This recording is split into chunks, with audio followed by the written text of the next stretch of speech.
Welcome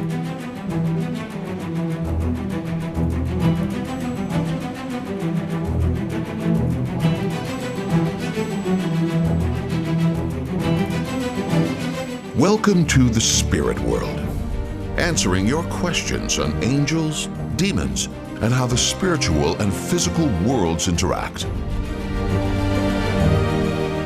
And now your hosts, Debbie Georgianni and Adam Bly. Well, hello there, and welcome to the Spirit World. I am Debbie Georgianni with religious demonologist Adam Bly, and hopefully you today, because we are live taking your calls for this last broadcast of July, the precious blood of Jesus, Adam. And this is our open forum mailbag show. Very, very active, very popular. So we're going to ask you to call in. As a matter of fact, start dialing right now as Adam leads us in the St. Michael prayer. So here is the number, 877-757-9424. Okay, that's the number to call. We are live today. We do expect your calls. Anything you want to ask about angels, demons, or anything in between, we're here to answer as best we can. But Adam, we must begin with prayer. In the name of the Father, and the Son, and of the Holy Spirit. Saint Michael the Archangel, defend us in battle.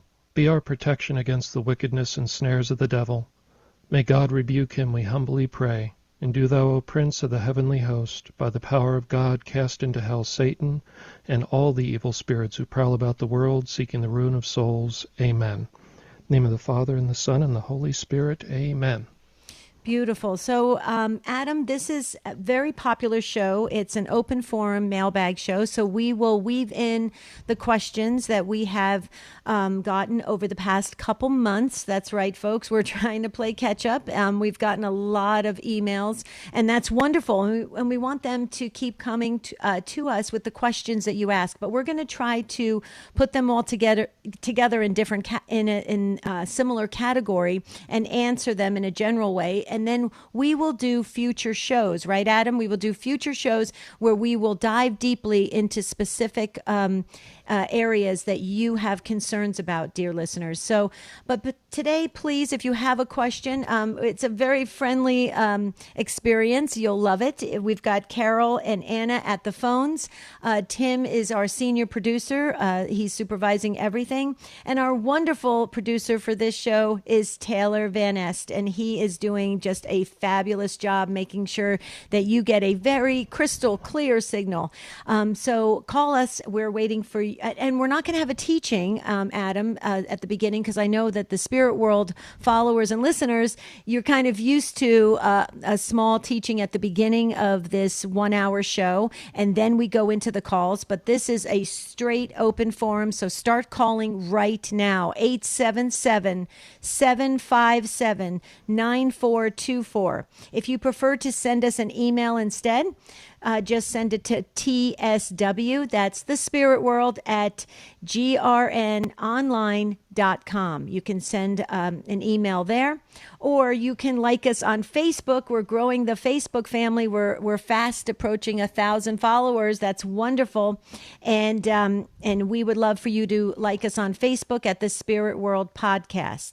Now, the type of questions, maybe if you would like to ask of things that are happening to you personally, with, you're kind of not sure if somebody came up to you, they said something to you, or you experienced something.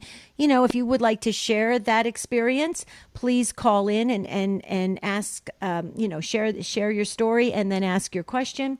Or if you have, a general question about the teaching of angels, which is a truth of our faith, now is the time to call in and ask questions like that. Or maybe even some of our past shows, Adam. What do you think about that? How do you feel about our listeners addressing some of the past topics we covered? Sure, Deb. Anything that's important to people, it can be a follow-up on a past show, or kind of anything related to the supernatural, the preternatural, what's going on, in the culture right now in terms of spirituality, and really an open forum. Yeah, I love that. Okay, we are getting calls already. So Anna and Carol are busy. That's great. Keep them busy at 877-757-9424. So I will ask the first question that came in from Jan on Facebook, Adam. And Jan actually asks a question that I believe all of us can relate to, and we definitely have the same kind of struggle when we go to get just a normal massage. You go to the massage place, you've had a long week at work, and you're like, I just need somebody to work on my shoulders. I'm really stressed out. And you go to this massage place, you spend a lot of money actually for 50 minutes of a massage or something of that nature, and you find out that the massage therapist also does Reiki on the side or other things, other practices that are definitely against what we believe as Catholic Christians. I'm going to give you kind of a 2-3 part question to this, Adam. Okay, I go in for a massage. I'm not going in for the Reiki. I'm not consenting to anything. I don't want that. I just want a simple massage so I can just, de-stress.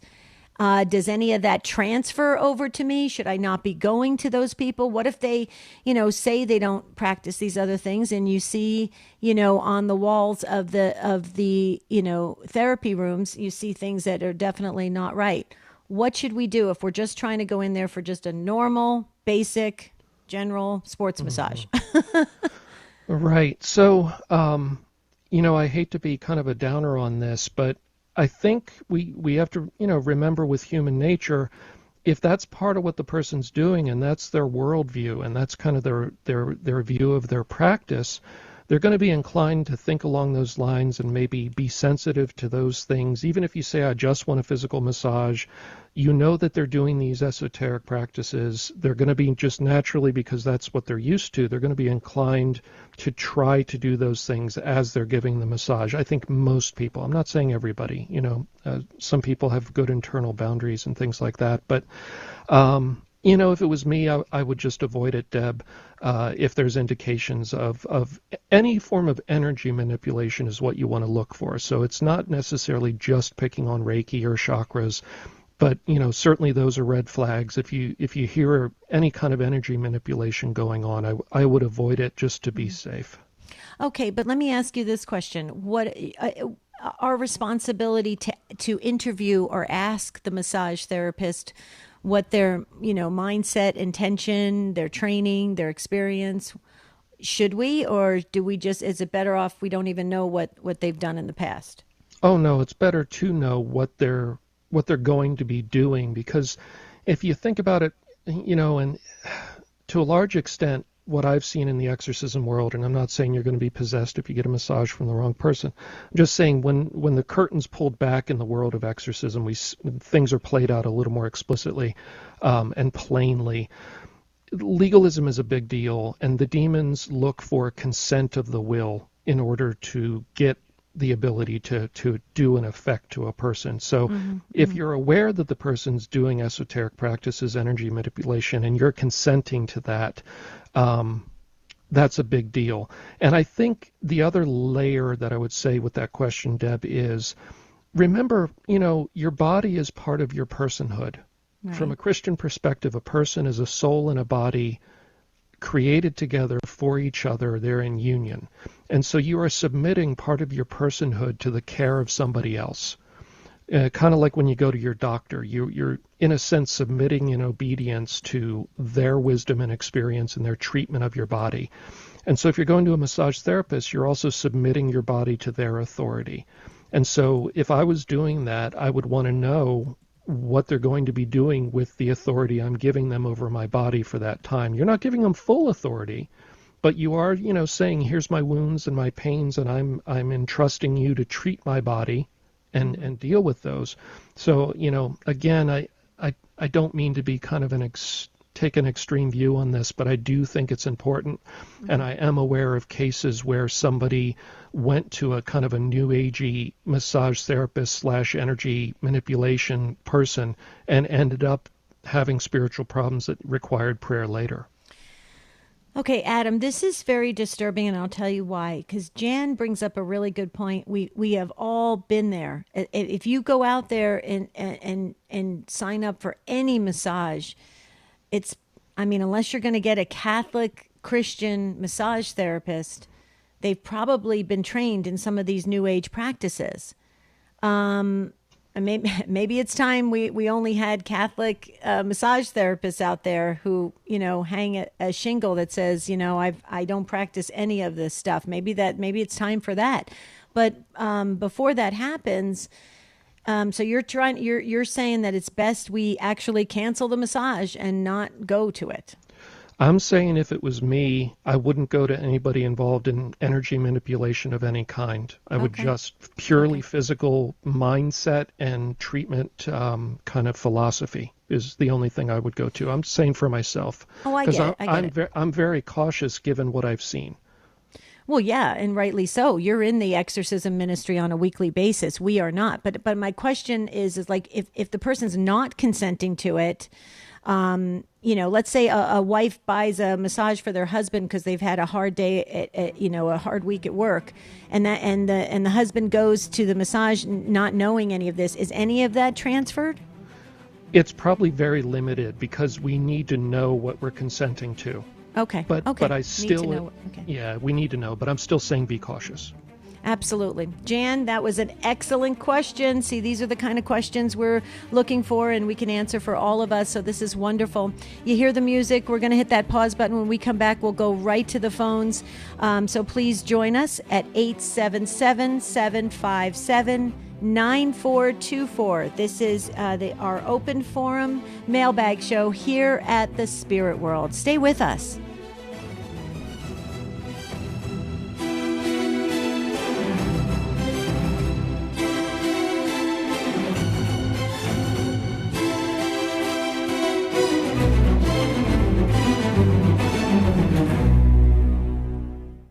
Are you feeling lost in a sea of overwhelm?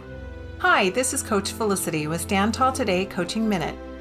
Many people find themselves challenged with overwhelm. Too many things to take care of, too many people to please, too much work to do. And in spite of their best efforts, they continue to fall behind with this overwhelm coming in like a flood. But that's not the abundant life that Jesus wants you to live. That's why Stand Tall Today has experienced professional coaches that will assist you in dialing down that overwhelm. They'll help you get a grasp on where you are and to create a plan that enables you to take bite-sized steps of action so you can live an abundant life. Why not take your first step right now? Go to standtalltoday.com and find a coach that is just right for you. Because life is simply too short to stay lost in a sea of overwhelm. This is Coach Felicity with your Stand Tall Today Coaching Minute. A while back, I had a nice little chat with some Jehovah's Witness ladies, and they tried to justify their claim to be Christian by saying the early Christians didn't believe Jesus was God. Is this true? Well, of course not. Let me share a few examples. Take John 1:1, where John describes Jesus as the Word and writes the Word was God. Now, in order to get around this, the JWs translate the phrase as the Word was a God. But this is based on a misunderstanding of Greek grammar. Consider also Colossians 2:9, where St. Paul writes, "For in him," that is Jesus, "the whole fullness of deity dwells bodily." In 1 Corinthians 8:6, Paul describes Jesus as the one through whom we exist. Isn't God the one ultimately responsible for the existence of things? So, contrary to what the JWs think, to be Christian, you must believe Jesus is God. I'm Carlo Broussard with a ready reason for Catholic Answers, Catholic.com.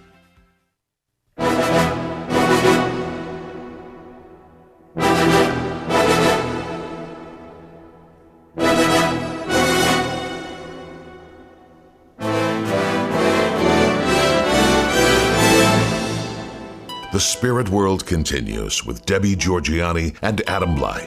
If you have a question for the show, call 877-757-9424 or email tsw@grnonline.com. We'll get to the phones in just a minute. We do have full phone lines. That is wonderful. So if you get a busy signal, just call back in a few minutes when a line becomes open at 877-757-9424. That's the number to call, the show number. We do have our show team in place, Carol and Anna and Tim and Taylor. So everybody's ready. Adam's ready. And Adam, I would never argue or debate you because I have such respect for you and the work that you do.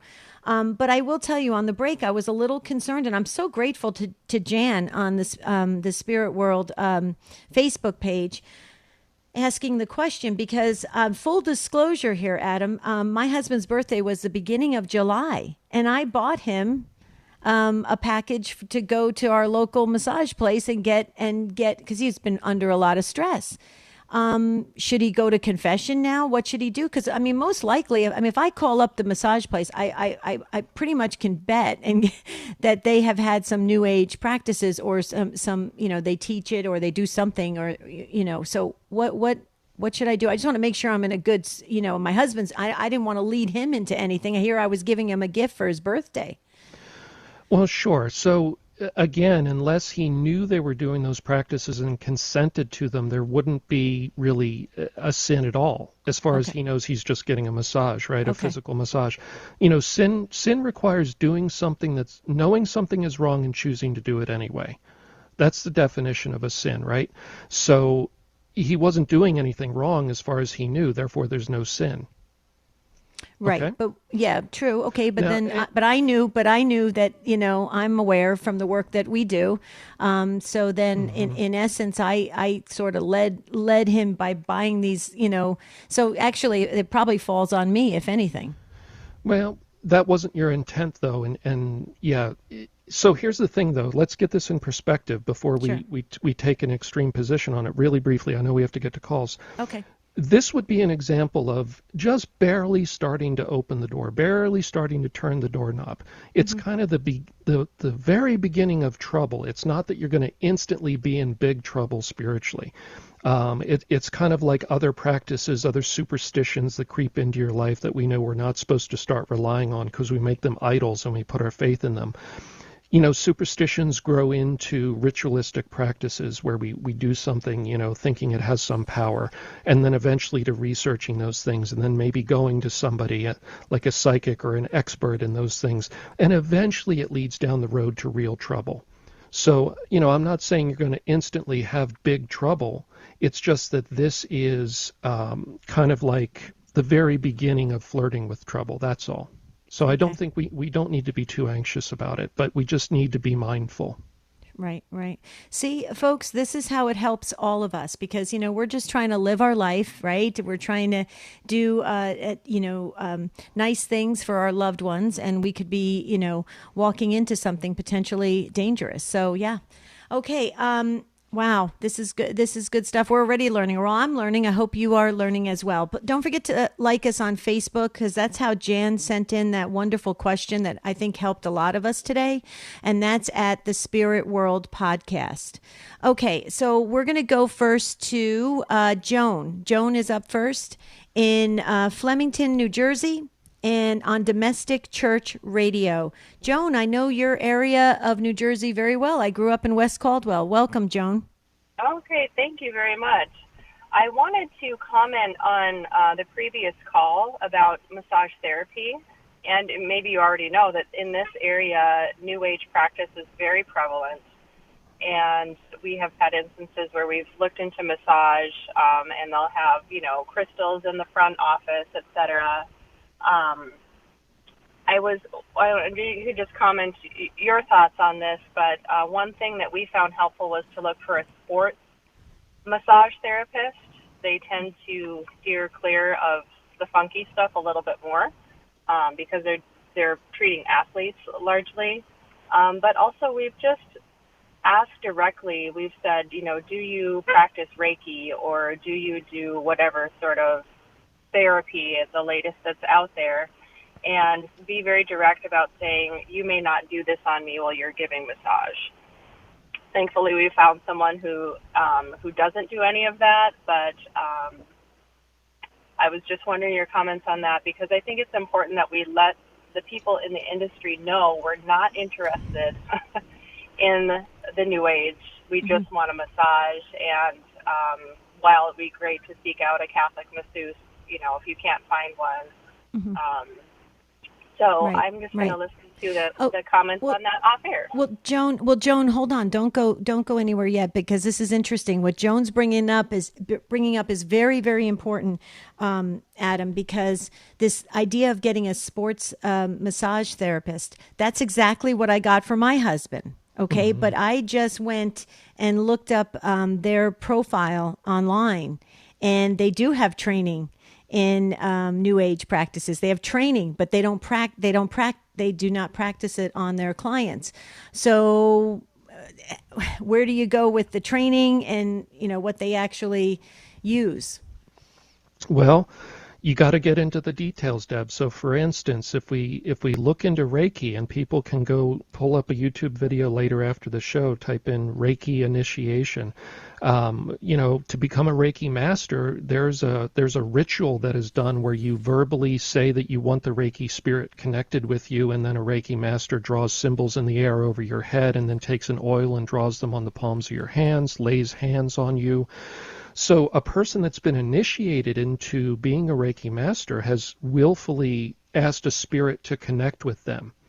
And it's not just while they're doing Reiki. They just generally ask for that spirit to be connected with them. So I think it's important to get those details, because it's one thing if a person's interested in those things. It's another thing to say, I've been willfully connected with this spirit, and that's part of what's going to be interacting with you, because it's permanently connected to me until I, repent of it and get it removed later. Right.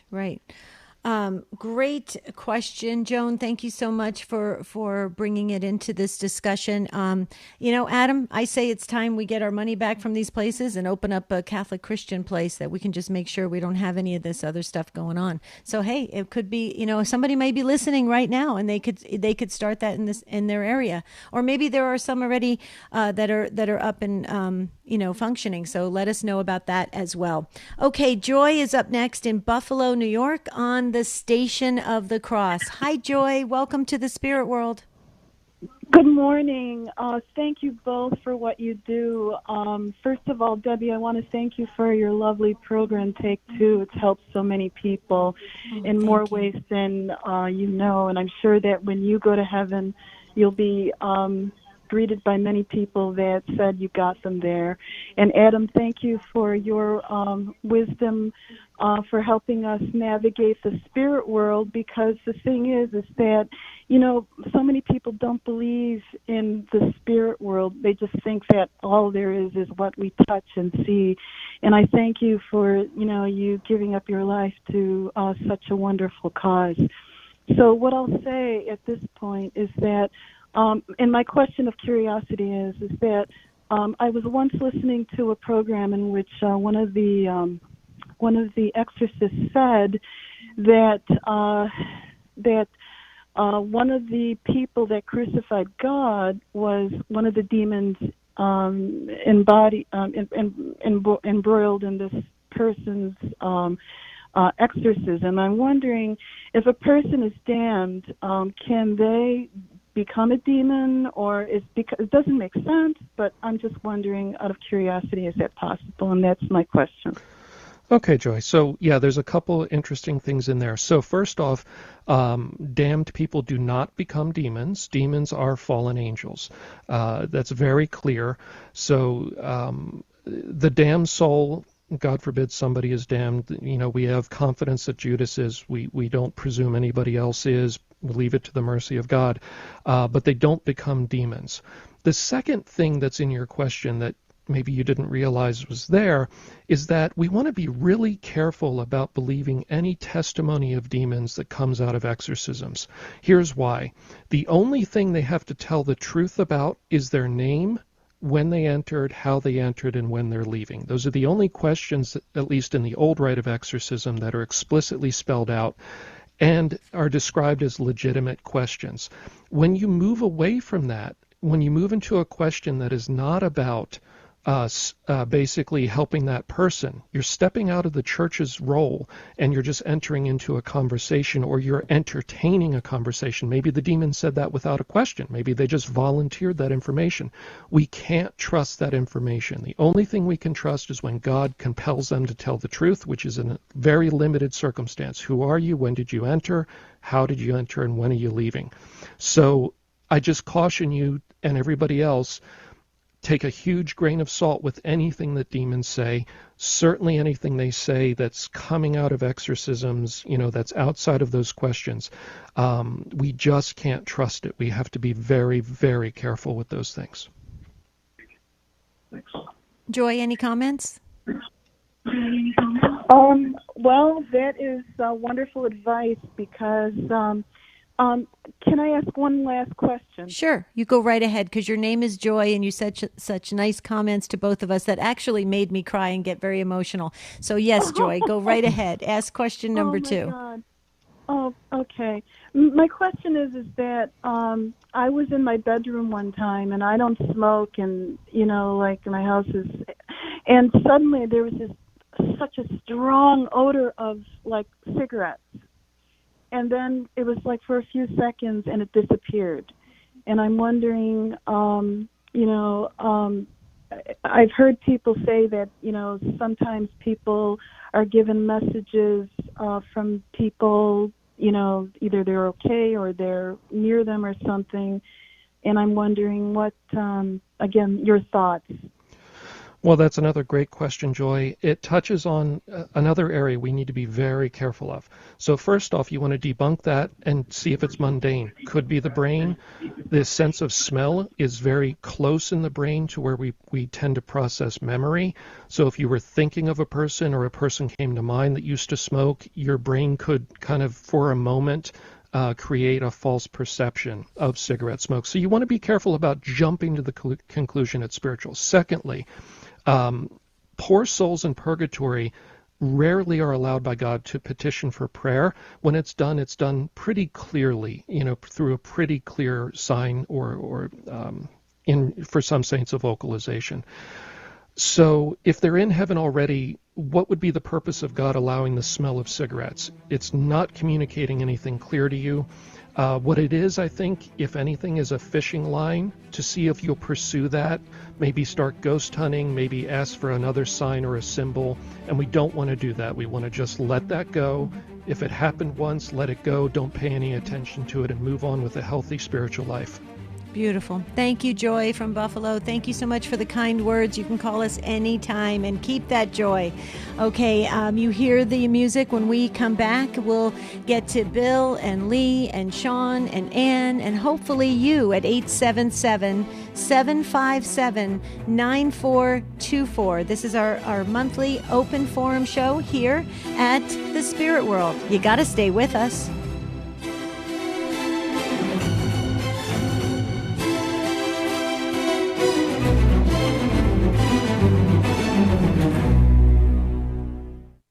When you find yourself peering into life's rearview mirror, wondering if your past will forever define you, it doesn't have to. Go to StandTallToday.com and register for your absolutely free consultation with one of our world-class life coaches. They can help you get started on a plan forward to living your best life. There's nothing to lose and an entire future to gain. Log on to StandTallToday.com for complete details. That's StandTallToday.com. This is a Messy Family Minute with Mike and Alicia Hernan. If you're looking for a gift to give your spouse that's not fattening or expensive, listen in. This is one of the most precious things you have, but you can give it to them every day. Do you know what it is? Your time. Do you have time every day where you and your spouse check in and connect together? If you don't, start brainstorming right now about when you could fit it in. Maybe when you both arrive home, you could take a few minutes to step in private just to ask how our day was. Maybe it's getting a few minutes earlier in the morning to make coffee together. It doesn't need to be long, but it does need to happen every day. If you and your spouse are ships passing in the night during a busy season of life, take at least 5 minutes alone to hug, talk, check in, and connect. A successful marriage is made up of little things like this. Commit to having a daily connection with your spouse. It may turn out to be the most important gift you've ever given. To find out more about connecting with your spouse, visit us at messyfamilyminute.org.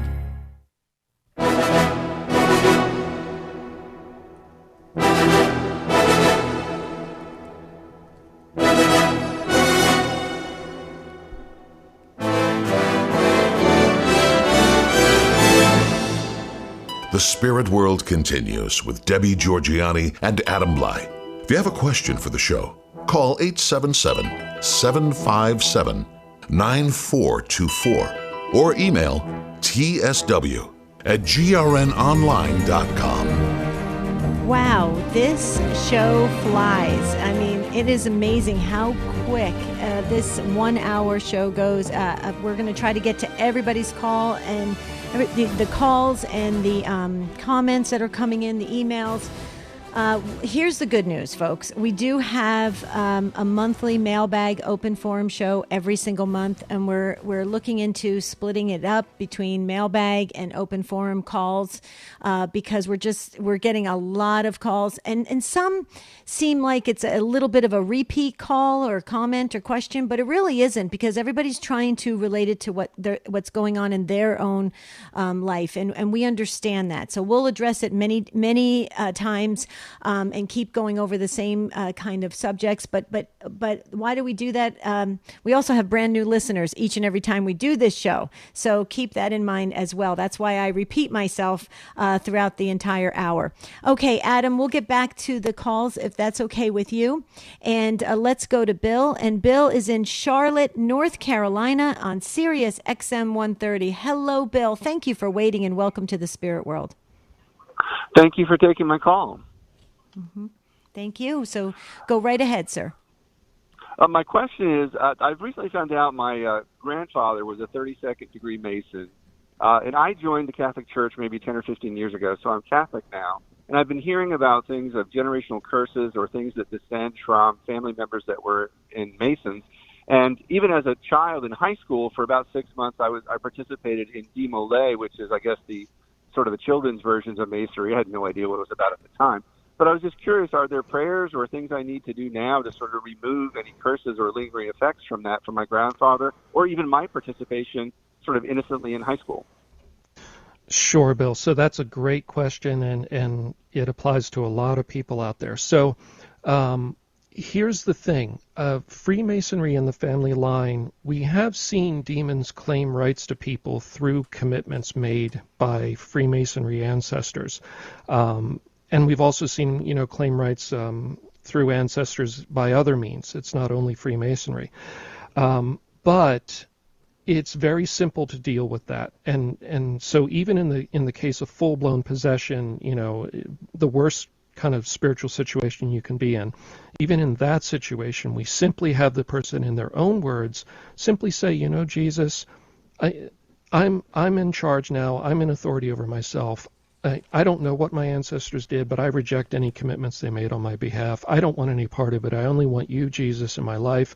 Please break any commitments that other people made on my behalf. It's not me. I don't want it. And then we go back and we bring whatever spirit demon we were dealing with back. And, the priest may reiterate, okay, now what are your rights? None. That was it. And then, proceed to go on to casting them out. So in my experience, it's very simple to deal with that, just kind of a renunciation and a rejection of any commitments they made. You don't need to know exactly what they made. We don't necessarily know what, all of our ancestors did, whether it's the fourth or fifth generation, which, is often cited from the scripture. The Demolay, though, I would go to confession for that, because it was kind of the beginning of entering a mystery cult, the Freemasonry system, which is essentially a mystery cult. We've talked about it before. And it involves, rituals and calling down curses on yourself and other things like that. So I would go to confession for that. You didn't know, it probably is not a huge spiritual burden, but I would go ahead and go to confession just to take care of that, because, and we've covered it before, you cannot be a Freemason and a Catholic. It's an automatic excommunication. The Demolay is falling under Freemasonry, I believe, because the church law now says any secret society that works against the church, and since they're under that. So that's what I would do. Keep it simple. Just reject what he may have committed and go to confession for the Demolay stuff. Does that make sense? Bill, any comments? No, well, thank you very much. That's very helpful. I will definitely be bringing that up very soon in confession. Thanks. Great. Thank you, Bill. Thank you for calling. I'm going to go ahead and address Mario's comment because Mario just dropped off. He was on waiting to ask actually me a question, Adam, about why do I always use the term Catholic Christian? Okay, I'll share with Mario and the others why I do this. I have been in religious education for over 30 years, and I can't even begin to tell you how many Protestant and non-denominational Christians will come up to me during one of my talks and say, you Catholics, or, you know, they don't put us in the Christian category. Okay, so that's why I say on the radio Catholic Christian, because we have close to 40-50% of our listeners are not Catholic. And so, yes, Mario, we are Christian, the Catholics, absolutely. We trace our faith all the way back to Jesus himself. And so that's the reason why I say Catholic Christian, just to put everybody, our Christian brothers and sisters, our non-denominational Christian brothers and sisters, their mind at ease that yes, indeed, Catholics are Christians. Adam, any comments on that? That's why I use that term. I know some people say we don't need to use that term. I do on radio. Otherwise, I'd be spending a lot of time using airtime trying to explain that. Yeah, and I think in a sense it's good because some Protestants feel very strongly about the label just Christian, and they kind of want that to be respected as a separate thing. So, you know, I think it's good to clarify. Just a tiny little soapbox for me. The Catholic Church is the trunk of the tree that goes back to the Roman Empire when the church was first founded by Jesus and then spread into the Roman Empire, and the empire was converted. And it was from that tree that many centuries later the Protestant churches branched off. And so it is the original church. It's the trunk of the tree that brought you the Bible. It provided the translation of the Bible. It is the source of the Christian faith. But that's just my little soapbox. Yeah, no, I totally agree with you, but you know, I just want to make sure that people don't use a lot of airtime to try and explain something that is very obvious, right? Mm-hmm, okay. mm-hmm. So, Mario, I hope that helps. That's why I do what I've been doing for 30 years. And but thanks for asking. I get that question probably once every couple of years. So that's awesome that you're paying attention and calling in to the spirit world. Thank you so very much. Okay, Lee is up next. Ontario, Canada is where Lee resides, and Lee is listening on our friends at the Station of the Cross. Hi, Lee. Hello. Thank you both for bringing us closer to God. I just have a question to ask you, and that is, this opportunity has come up for me that is too good to be true. I may have an opportunity to move on the street that I wish to move on, and it's right beside a provincial park that I go into every day because of the business that I do. And the price is just too good to be true. But the people who live there are going to Australia for a couple of years, so I may be moving in there, but they're Hindus and they could be practicing their faith. I heard Father Rippinger say that we should do an exorcism before we move into another place. Should I be hesitant about any of this kind of stuff? Thank you so much. Okay, Lee. It's a good question. It's a complex question. Basically, you know, we deal with house cases all the time where people move into a place, they don't know what was done there in the past, and there's some manifestations going on. We don't always know exactly what happened, what a previous owner who had authority and what they did. I wouldn't presume that any one faith, outside of Satanism and black magic and witchcraft is going to be doing anything particularly harmful. However, it is a good rule of thumb to always have your home blessed before you move into it, because you just don't know what went on there, whether it was religious practices, whether it was serious sin, whether a very bad crime happened there. That was kind of a victory for the demons. I've seen all those things lead to troubled homes that had spiritual problems. So I wouldn't be fearful. Just have the house blessed before you move in, thoroughly, every room, open every closet, all that with the holy water going through the home. And then, unless you have a very strong either feeling while you're there having the blessing done, feelings are a little subjective and tricky, but, if you have a very bad feeling, that's one thing. And you're confident in your discernment, that would be one thing. But if the blessing happens and everything feels good and you feel at peace when you're in the home, go ahead and move in. And if there's trouble later, you can just, return to your priest and then maybe explore the idea of a minor exorcism. But that's going to be up to your bishop and how they handle minor exorcisms in your diocese. So you want to be obedient to your bishop and let the priests that are appropriate deal with it in your case. But, the odds are nothing's going to happen. Just get a thorough blessing. Mm-hmm. Sound good, Lee? Oh, yes, thank you. I guess my big concern was because they were Hindus, but you're saying just to have the house blessed even though. Okay, thank you so much. Sounds great. Thank you, Lee, and congratulations on the new home. Adam, also too. What about if somebody passed away? Somebody died in the home. I've heard stories where people move in, and a year or two later, there's a feeling that maybe that person that died prematurely is calling out for some prayers. Have you ever heard that? Yeah, I mean, again, souls in purgatory can petition the living for prayers when God allows it. It tends to be more rare. It's not a super common thing. But if that's going on, simply have some masses said for the repose of their soul at your church, and that should resolve it very quickly. Right.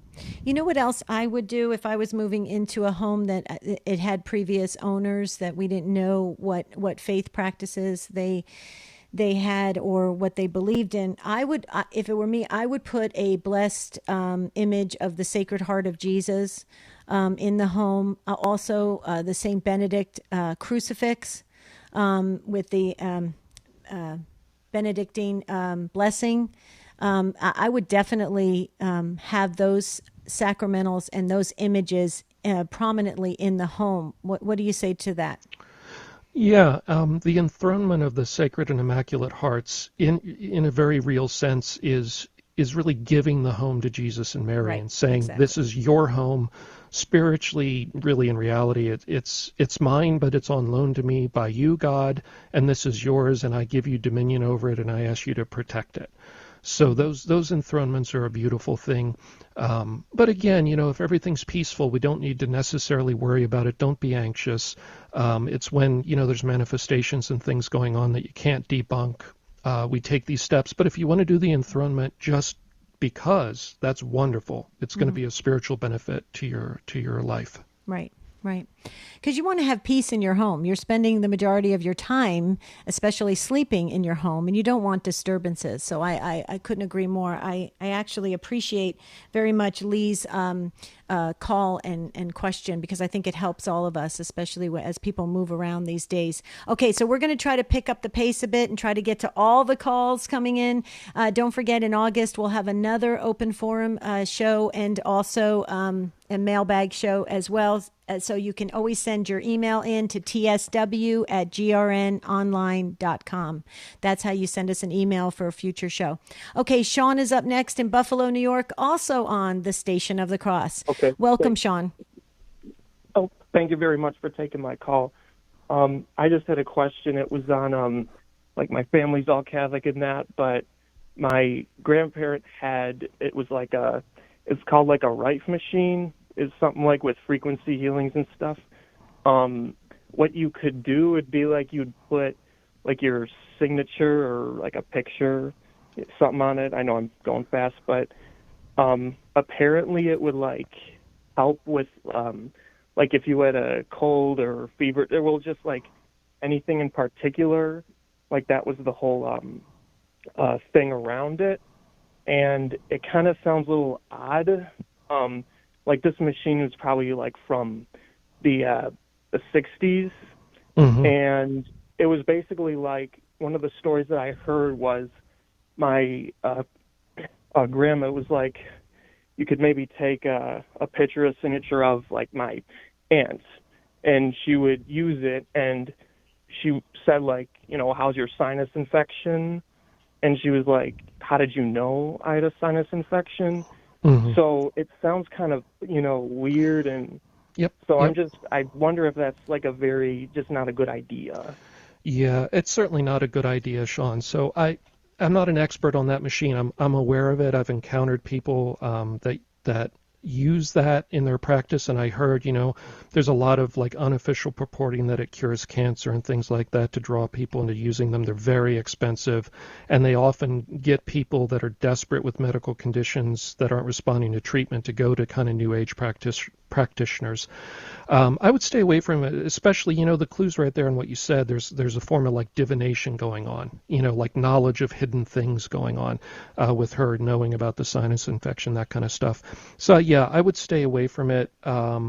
It's, I'm not an expert on it, but I would not be surprised if we dug into the history of it and its invention, that the people involved were involved in occult stuff, esoteric practices. I just wouldn't be surprised. I'm not saying they were.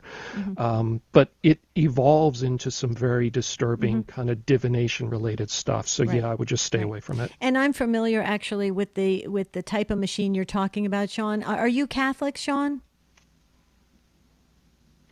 Sean, are you Catholic? Yes. Okay. If it were me, I would go to confession, have your whole family go to confession, clear everything away from this machine. And if it were me, I'd stay away from it. I agree with Adam. Mm-hmm.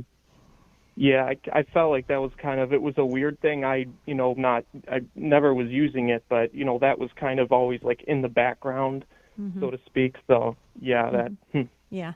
Always remember this, Sean, and for everyone else that's listening as well. When people are ill or they get sick or something happens, people are very quick to want to remedy that.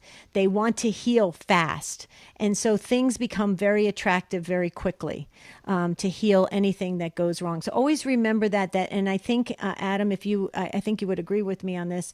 The demons are probably watching all that and seeing how we get very desperate on wanting to heal very quickly and have everything be okay. And so they could actually capitalize on that, Adam. Yeah, for sure. There, as you're putting your faith and trust in this device, as opposed to in God and in medicine that God has given us, and we are supposed to use medicine. We're not supposed to stay away from that. Pray, but also go to your doctor. These things, by the way, they're not substantiated by medicine. They've basically been debunked by the professional medical world and marginalized. But when we start putting our faith in these things, yes, the demons will kind of jump on that bandwagon, and it will be a gateway into more and more esoteric practices over time, and they'll draw you into their web, kind of. Yep.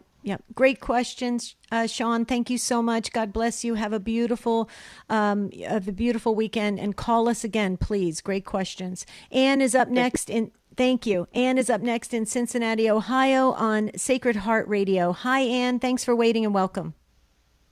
Hi. Thanks. I listen to Take Two every night when I get home from work. And I enjoy it a lot.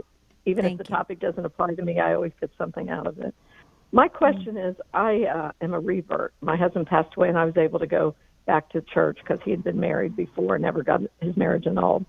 So in the last class of RCIA, my priest, who I idealize, I just love him, but he told us that The Exorcist was a bunch of hooey, and there's no such thing as exorcists.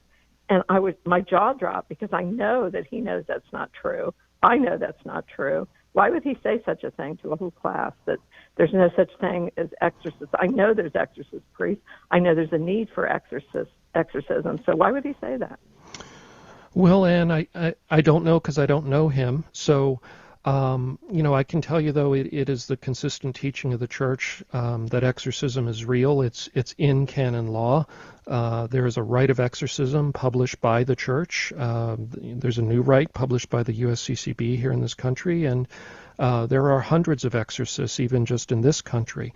I've met many of them. So it certainly is real. It is a rare reality, possession, but it is real, and there are exorcists. Now, why he would say that? Well, Maybe he had no exposure to it. Maybe he went through seminary in the 60s or 70s when they were very much teaching the priests that were coming through that none of this existed. It was all psychiatric. In this country, in the United States, we went through an era where that was really what they were taught in seminary. So it could be that he was taught that and he has held on to it, and he's more saying that, he doesn't believe that it's real even though people are doing it. Like he might be thinking it's all epilepsy or something. So yeah, I don't know, but that would be my guess, is that he came through seminary at that time. And Anne, are you open for a suggestion because it sounds like you really love this priest? Yeah, I would sit down with him one-on-one and just say, Father, why do you feel that way? What is your experience? What is your training? I mean, you have every right to know where his come from is. And I agree with Adam. It could be his training, his seminary training, his experience, or it could even be his own personal journey. We don't know what our priests are going through sometimes, and they may be compromised in some area, and so they are just projecting that out to the parishioners, not even realizing that that's an error. So I think it might be wise to bring that up to him, Anne, since you're close with him. Okay Thank you. Yeah, absolutely. And have him listen to this show. That could help, right, Adam? Yeah, perhaps. Yeah. Okay. Thank you, Anne. Full phone lines here on the Spirit World, and we're racing as fast as we possibly can. We're getting a lot of messages from the Spirit World listeners. You're saying, go faster, go faster. Well, we're going to need another hour, okay? Tim, our senior producer, just said we only have 5 minutes left, so we'll go as fast as we possibly can. Vicki is up next in Delaware on EWTN.com. Hi, Vicki. Welcome. Hi. Thank you for taking my call. I was concerned about, I had a therapist that for almost 2 years, and she recommended, because of my stress, high level of stress, to take qigong and to go ahead with the acupuncture. And so I did. And while I'm performing the qigong, and they say bring in this qi, I always say to myself, I'm bringing in the Holy Spirit. I know the Holy Spirit is in me, and I'm bringing in the Holy Spirit, and whatever moves there are relative to these, these energy things, I definitely connect with the Holy Spirit. And the person that teaches the class is a very active Catholic. She and her husband are very committed to the faith. So it didn't hit me until I started listening to your radio session. And then I also get acupuncture. That was a suggestion, and it has literally cleared up some of my sinus infections and colds. But she does talk about opening these energy fields, and I never felt, I never felt that was not good for me, but as I'm listening, I do understand that there are challenges involved in that. Right. Vicki, we're going to let Adam respond to this, because you actually are representing a lot of people right now, because we get this question on a regular basis about chakras and energy healing and everything. Adam, please, why don't you finish with Vicki so we can hear for everyone that has this same situation that that people are recommending now acupuncture. Okay, so with the Qigong stuff, I would stay away from that, because it is seeking to manipulate, not only manipulate energy, but basically do kind of magic tricks, project energy. Sometimes in Chinese martial arts, the idea is that you project energy through the weapon that you're holding, and it has an additional effect, or, a punch becomes more than a punch because you're projecting energy with it, that type of thing.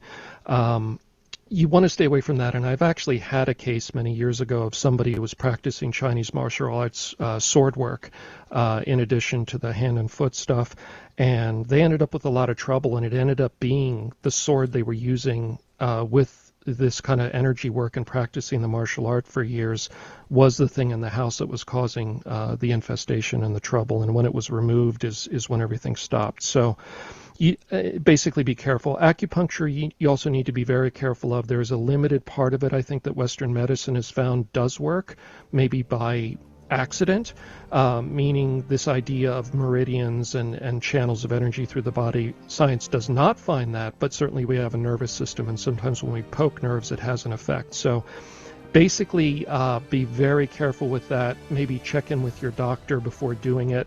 I would lean away from it, though, and just avoid it, because usually people are intending to inject energy into you through the needles. So I would say, just leave it alone. Vicki, thank you so much for the call. If you have a further comment, please email us at tsw@grnonline.com. We're not going to get to the other calls today, but there's another open forum show next month. And for Adam Bly, I'm Debbie Georgiani. Until next Saturday, have a beautiful and blessed week. We'll see you real soon.